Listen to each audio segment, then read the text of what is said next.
Are you holding back and not feeling confident? That means standing in your power and being your most authentic self. If not, you want to watch this next episode of La Dolce Vita, the formula for fabulous living. And this is a special series called the Female Thought Leader Virtual Lounge, where I've gathered women all over the world that have a message to empower you. So stay tuned.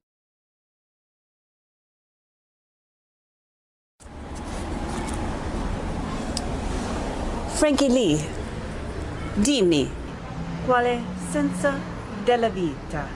The meaning of life is to live la dolce vita, which is the formula for fabulous living. Hi, my name is Heather Picken, and welcome to the La Dolce Vita Show, the formula for fabulous living. I'm the catalyst in helping you to be more confident, create your dream business, and attract elite clients and live a fabulous life. Here's Heather helping you to upgrade your life to Fabulous. Upgrade your life to fabulous. Right, Frankie? You're fabulous.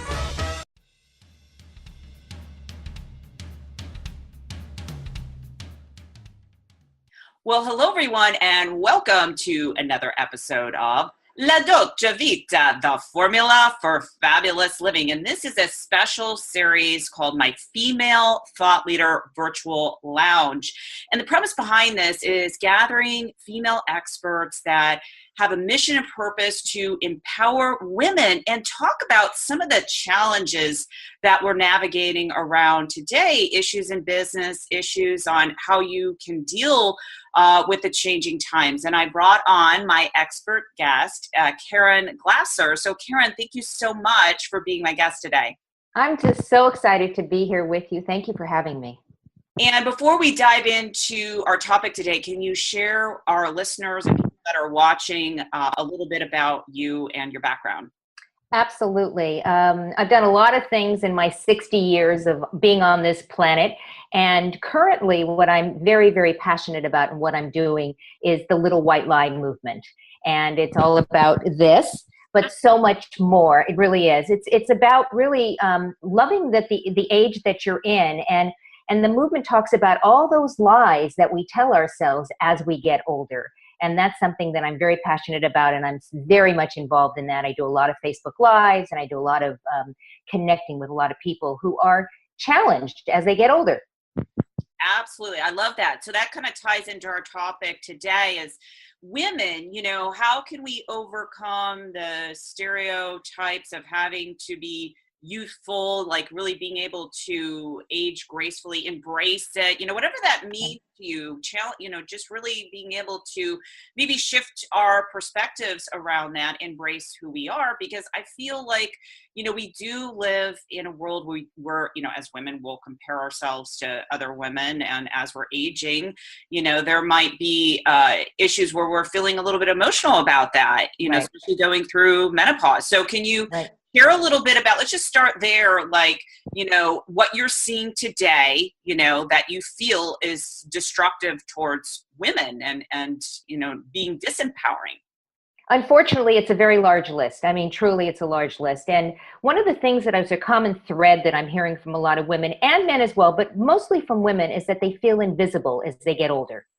And it could be, I really think that it has to do with the confidence level. Because the media slams us with these messages. You shouldn't have gray hair. You can't wear heels. You have to wear a certain kind of makeup. Don't dress that way when you turn 40. All of these things that we get bombarded with really plays a havoc on our mindset. And so when it plays havoc on our mindset, we tend to lose our own confidence. And then when we step out, we feel invisible. And I think there is definitely a correlation between how we feel about ourselves, our own mindset, and ultimately what we think others are thinking about us. I don't know how you feel about that.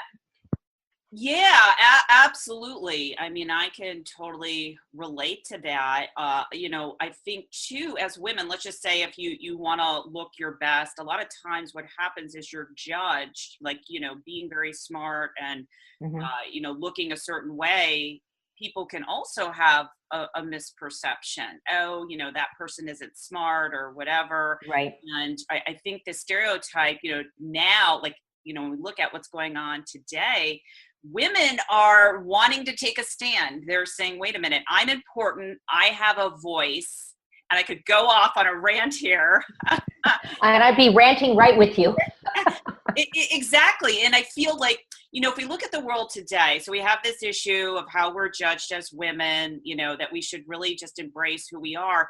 And then we look at what's going on, and not to get so much, like getting off on a political rant, but like seeing, not shoving under the rug, but seeing what's happening today. Do you see that women are on the rise to really kind of have that balance of power and what's going on? I do. Absolutely, I do. And that's what actually excites me, because I think that women are being empowered by people like you, by people like me, and others. There are many of us that are just deciding that enough already. We have the power to not just take back what we feel may have been taken away from us because of the inequity between the genders, all genders, quite frankly.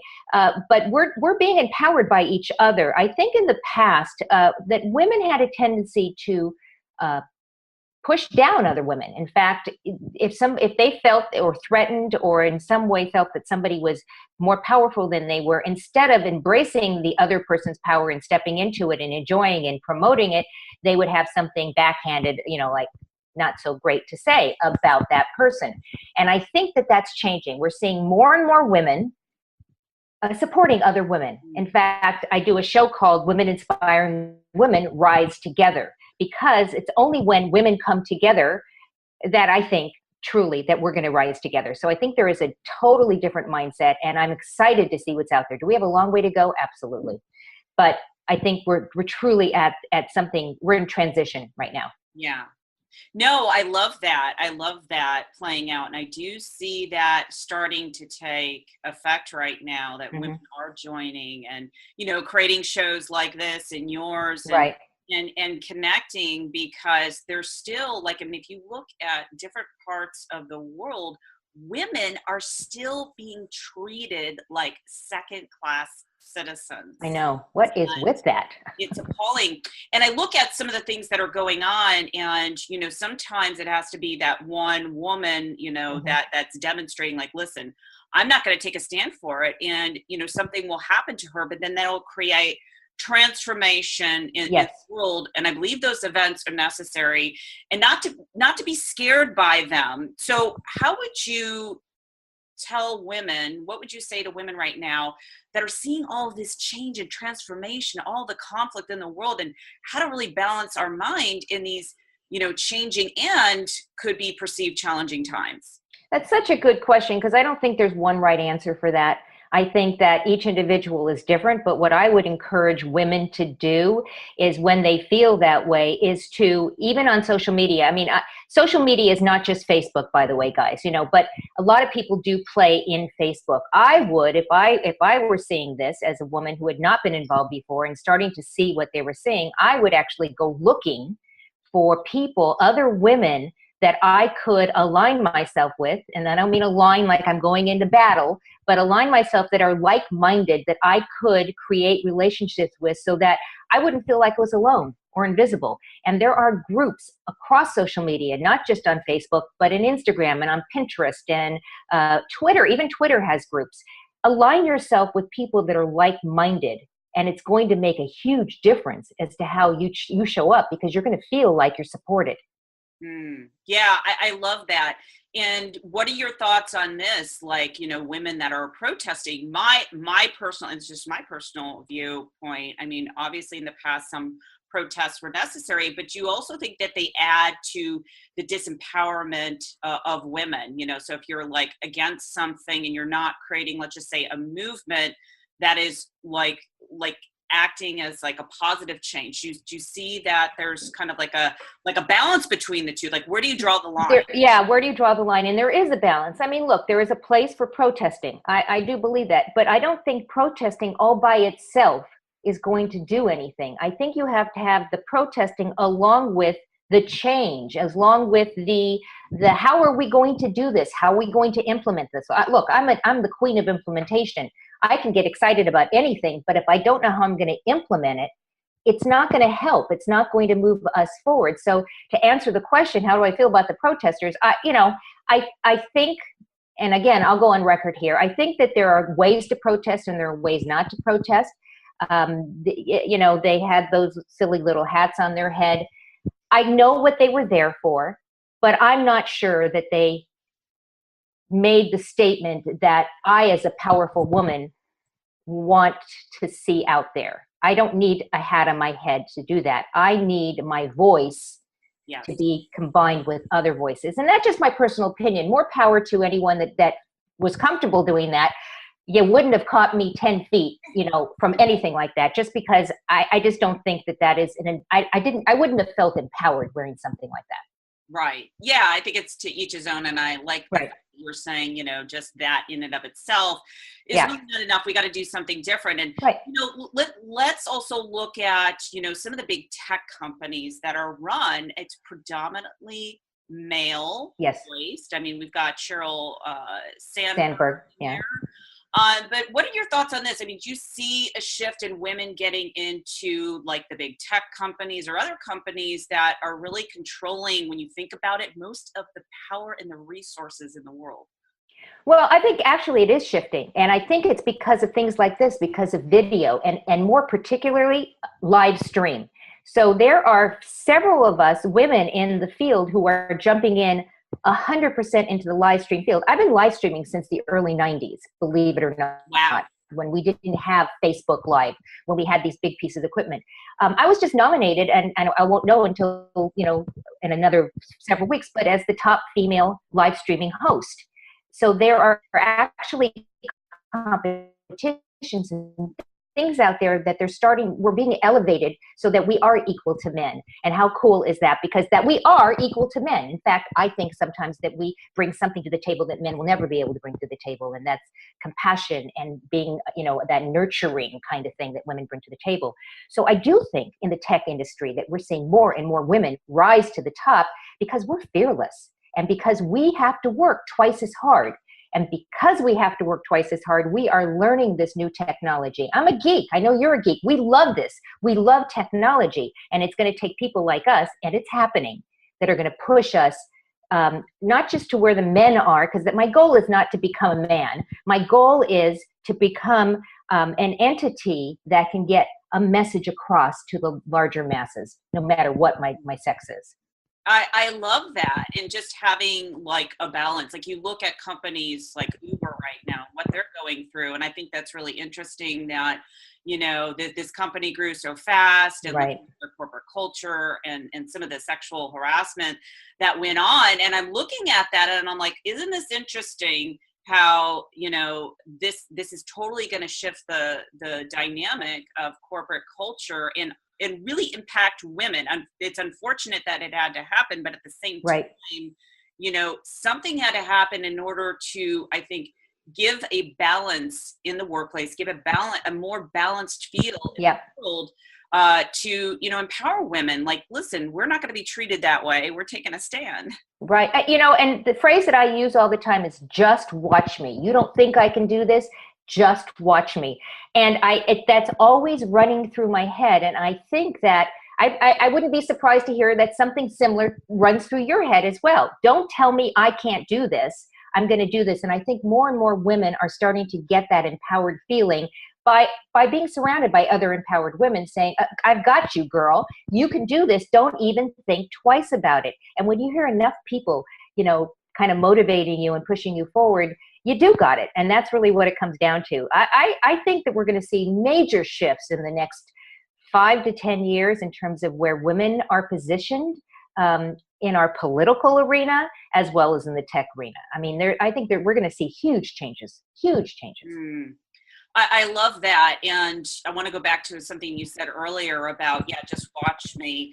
I'm going to do this. So a little story about me. I grew up, I had a learning disorder, dyslexia, and it really challenged me. It was actually it really pushed me in some ways in a good way, but then also it held me back. And I remember this was years ago, I was in a relationship, and I was, we were in the car and he was driving and he didn't want to use a GPS. I'm like, let's just use a GPS to get to our location. No.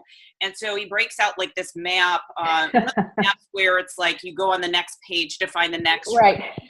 And so with dyslexia, it makes it really hard to kind of, at least for me, to read a map and that sort of thing. So I remember in that moment, I was getting frustrated. He was, really kind of yelling at me. And then I'm like, I just, like, don't talk to me that way. And he's like, you dumb blonde, you can't read a map.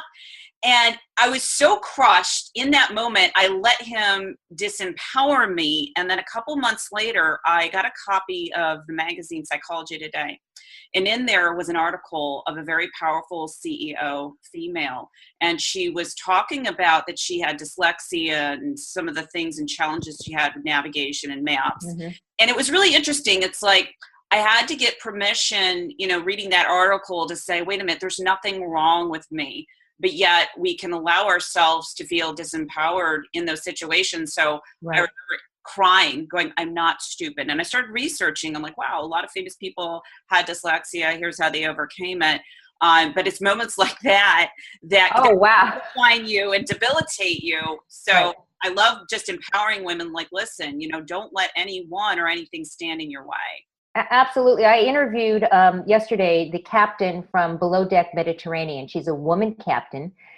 First time they've ever had a woman captain on this reality show. She's been in the field for 27 years, and we talked about breaking the glass ceiling and breaking through it, and how she doesn't believe that there's really a ceiling there. She's also a just watch me type of gal, and she just basically said, you don't want to deal with me? Fine.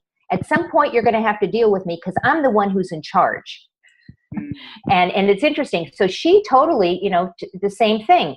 Just watch me. Don't tell me I can't do this, because that's just fire under my tush, quite frankly. I love that.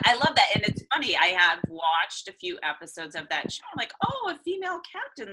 How cool is that? So it's amazing when you see that. I think I was watching an ad for a TV commercial with a woman that was a referee, one of the first female referees in the football league. And it was such an empowering story. I forget what the commercial was for, but I'm like, how cool is that? Yeah. Finally opening up those roles to women. And I think that us as empowered women, if we do have kids, it's up to us, especially if I have two boys, a 32 and a 43-year-old boys. But I made it my point as an empowered woman and as a woman that believed that men and women are equal, to teach my boys to treat women as equals, because they saw their own mom as an empowered mom. And so they know by osmosis, I guess, that all women can be that way, and they should be treated that way. So I think it's up to us also as moms to set a good example for our children. I love that. That's so awesome. And my last question I want to ask, and this just really has to do with the overall, like, how the world is changing now. You've heard, I'm sure, artificial intelligence, how it's taking over. It's just every single day we hear about something new, and how technology is advancing, and that how it's going to replace a lot of jobs, for humans and the economy. So what is your take on that? Do you have any kind of fear, or do you just kind of stand in your power and just say, you know what, I'm not going to let this impact me, because I know I'll always have a voice and a mission? Yes and yes. The third, I'm not going to let this impact me, but I'm also, I'm more, I look at this as it's going to happen, but there are going to be other jobs that will come from having this artificial intelligence and having the robots and the computers and all the different things. Somebody has to program them. Somebody has to be there to do this. And I think that as we push our children and through school, and then maybe they don't go to college, maybe they go to technical school. I'm all for technical school and actually using a skill or learning a skill that you can use out there. So I don't worry about that. Again, I think this is going to happen after I'm gone, really, that it's going to come through. But I think if we prepare now, by making sure that our children go to classes and after school programs or whatever it is, that they will be prepared and there will be jobs for them. It'll be different jobs. Oh, okay. I was going to see your audio cut out. Oh, no, it'll be different jobs. I think there'll be different jobs, but I don't think the jobs are going to go away. There still has to be people that will program these computers. And there still have to be people that will, coordinate what needs to be done. It'll be different kind of jobs. Yes. No, I like that. Yeah, because a lot of times, people start hearing about those things, especially, depending on what generation that you've grown Right. up with. Like I have Right. conversations with my father and mother, and Right. they just don't get it. Like they don't Exactly. understand. I stay on top of this, and Yeah. I just think it's interesting. But if we have a mission and purpose to help evolve and create transformation in the world, then we don't have to succumb to the fear. I think that's really. I so agree with you. I think you're speaking my language. I love that, Caren. Caren, this has been an extraordinary conversation with you. Very empowering Thank to you. add to this amazing female thought leader virtual series. So before we go, where can people learn more about you and your show? I know you've got a lot of things going on. I do. I think the best way to get to know me is to go to my site, thelittlewhitelie.com, and you'll see all the different shows that I do. I do a weekly show. You'll see the blog posts that I create after I do the shows. And it's the best way to get to know me personally. You can follow me on Facebook, Caren Glasser. You can follow me on Twitter, Caren Glasser, Instagram. I'm all over the place. I would love to get to know anyone that would like to get to know me. I'm a people person. I love that, Caren. And for those that are watching this on video or over on iTunes, you can go to the show notes and learn more about Caren, and her link will be there as well. Well, Caren, thank you so much for being my guest today on this special series. Thank you. I really appreciate you having me. Really, truly. Thank you. My pleasure. And before we close out the show, make sure that you rate, review, and subscribe, because this is how I get the message out. I am one woman on a mission to empower millions of women and women leaders to own their power and master every single area of their life. So make sure that you rate, review, and subscribe. And if you're on YouTube, make sure that you push, I say, Pavlov's bell, because that notifies you when the next episode is coming to you. So until next time, this is Heather Picken with La Dolce Vita, the formula for fabulous living. Take care. So if you found this show to be fabulous, please share with your fabulous friends, rate, review, and subscribe on YouTube and iTunes. And I'll make sure I take a beatbox lesson, right? Or give my little chihuahua a bone.